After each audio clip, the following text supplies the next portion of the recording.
Hello, everyone, and welcome to the Round 1 recap of RBY Invitational 4. Every week, I'll select 3 to 5 exciting games to go over as hopefully an entertaining and educational summary of each round.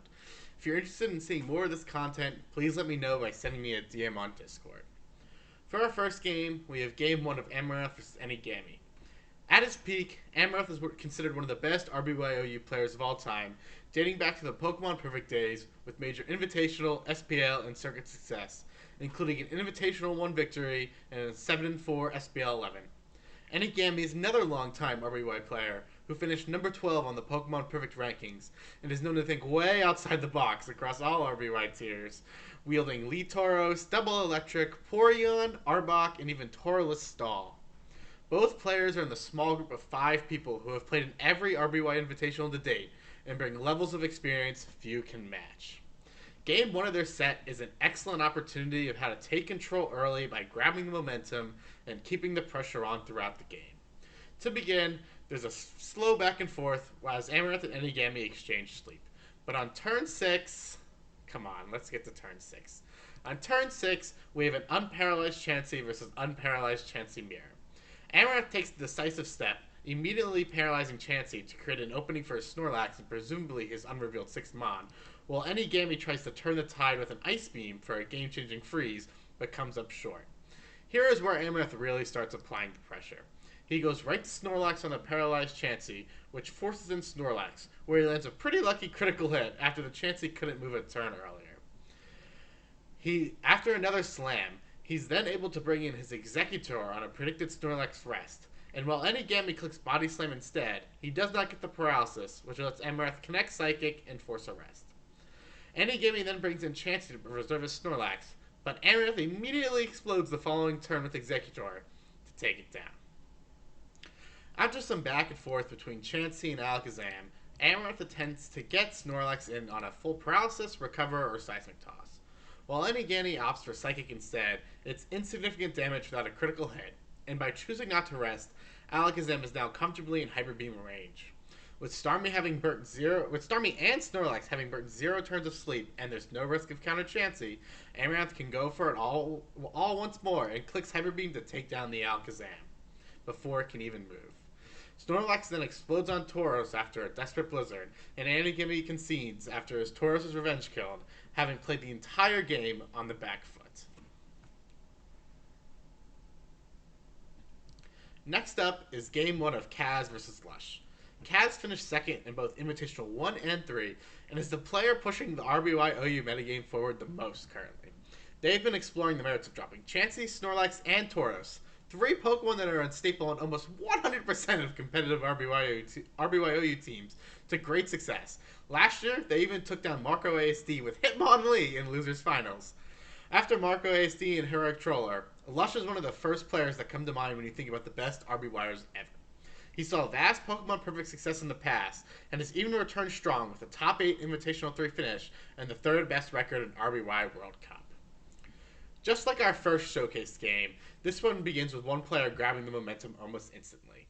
By blowing up the Jinx with Gengar, Kaz can near guarantee he's able to be up in the sleep game, since his Victory Bell will outspeed the most likely backup sleepers for any Jinx team, being Executor and Sing Chansey. And while he has to eat Blizzard, Victory Bell puts Cloyster to sleep to go up 5-4, and he can now start pressuring with the +2 Wrap and even Razor Leaf. However, things go downhill quite a bit later, as Cloyster gets a lucky early wake, and then Victory Bell does what it does best, and misses Sleep Powder and dies to Ice Beam. The tides have now turned in Lush's favor, as it's 5-4. However, Kaz again surprises us all by revealing Venusaur, of all things, to turn the game around. We see yet another UU Grass type click Sleep Powder and then Swords Dance, and this time it actually does damage.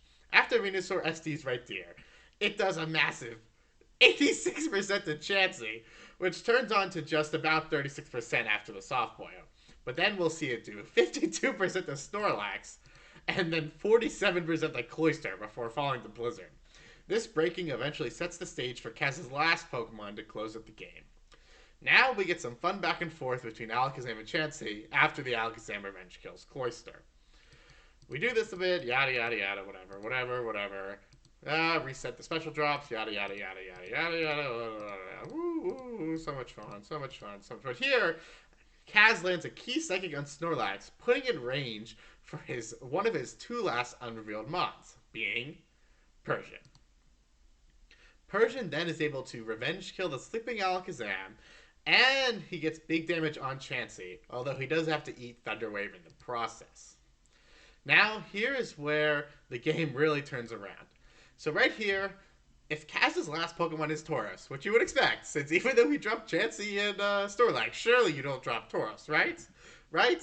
And if it is Tauros, and since Snorlax has Hyper Beam, as long as Snorlax connects Hyper Beam, Kaz pretty much just wins the game. Or Lush pretty much just wins the game no matter what. However, as we can see on this upcoming turn 45, Kaz brings in Zapdos, which is able to take the Hyper Beam, agility up, and oh my goodness, come on, let's go. Is able to revenge kill the Snorlax.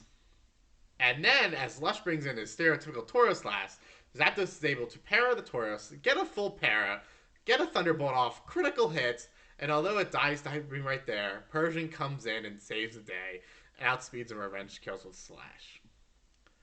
So, but Kaz is Kaz, you know. You might expect him to have Tauros and lose the game there. And I mean, dropping one of the three normals for him is expected, but he did end up dropping all three. And by utilizing Zapdos in the stereotypical Tauros role, Kaz turned the tables around and came out on top.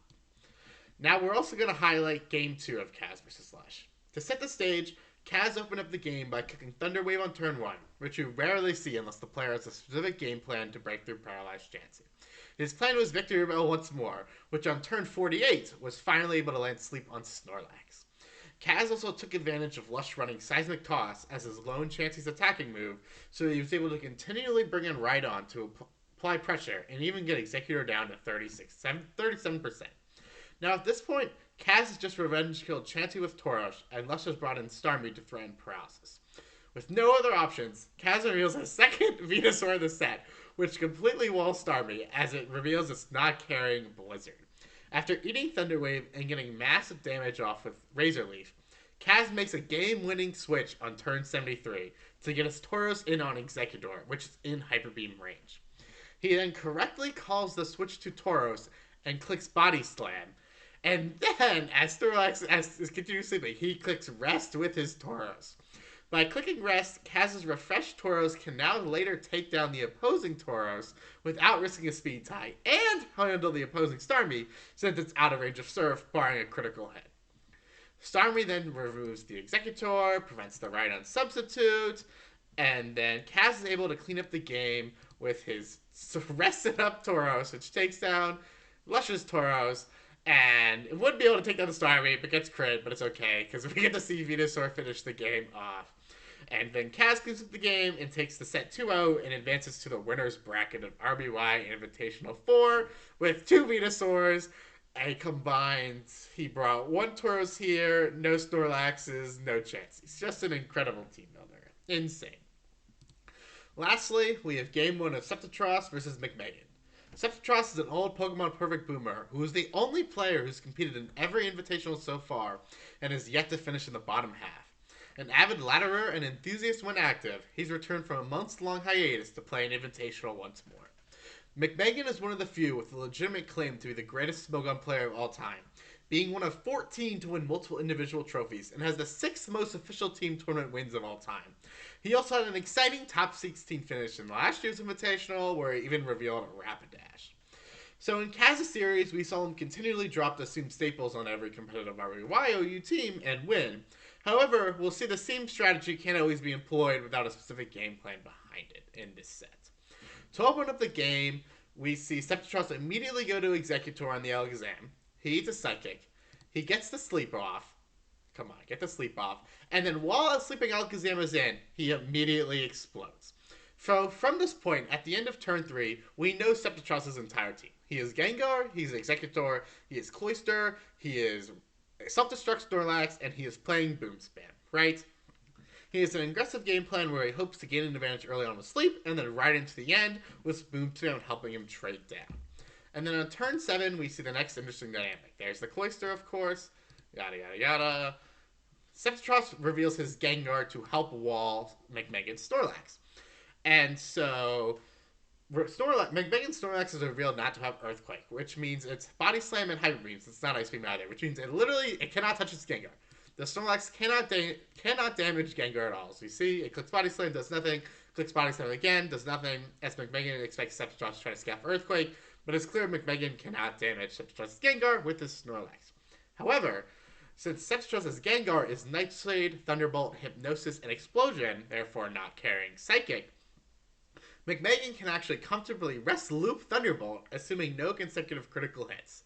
And so eventually, for the first time maybe ever, we see a Pokemon that literally cannot damage the opposition. Like, McMegan cannot do any damage in this situation. Actually force the Gengar out eventually on the Snorlax rest. However, while Sephiroth can get in Cloister and to pressure the sleeping Snorlax, it can't actually make any progress because of Starmie. And so this core is actually notoriously weak to Starmie. Cloister and Executor's explosions can't even one-hit KO it. So your best bet is trying to explode it with Snorlax or praying for a freeze with Cloister. And so I'm sure Sephiroth probably clicked Explosion that turn, but full parried. And we Body Slam, we do some more Body Slamming. Gengar comes in, and you see here Sephiroth is literally forced to go to his Snorlax on the Starmie, which is very less than ideal. And as one might guess, like, since Sephiroth has to go to his Snorlax, paralyzed Snorlax on Starmie, which is very unoptimal, he likely does not have Chansey, or else why wouldn't he go to Chansey on this turn or a few turns before? And then on turn 27, after Sephiroth eats a Psychic, he tries to explode the Starmie, but cannot get it. And it gets even worse on turn 28, when he officially reveals he does not have a Starmie, or he does not have a Chansey and instead has a Starmie. And so McMegan's already revealed Psychic, and so that means he's definitely not Surf. And he's probably not Blizzard because a lot of back Starmie have Thunderbolt. So Sephiroth's best plan to take down this Thunderbolt Starmie is his own Starmie. And he gets a bit unlucky here as McMegan wins the speed tie, hits Thunder Wave, while Sephiroth then fully paralyzes and not able to T-Wave it at all. And so he can't paralyze the Starmie, which is crucial to McMegan's victory. And if we skip through the rest of the game, we see that the unparalyzed Starmie just wins the game eventually. And it even gets funny at the end. Come on, click, click, click, click, click, click, click. This is actually pretty interesting, but whatever. So McMegan can't, like, Sephiroth can't force a tie by, like, exploding here, or he can't even force a win by exploding here, because Cloister doesn't KO Starmie. So he has to desperately fish for a freeze, which he's not going to get, and McMegan wins the game.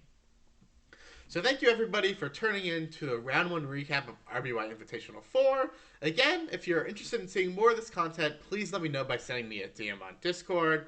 I'll leave all relevant RBY Invitational 4 links in the video description, and I hope to see everyone check out my favorite tournament of the year. See you next time.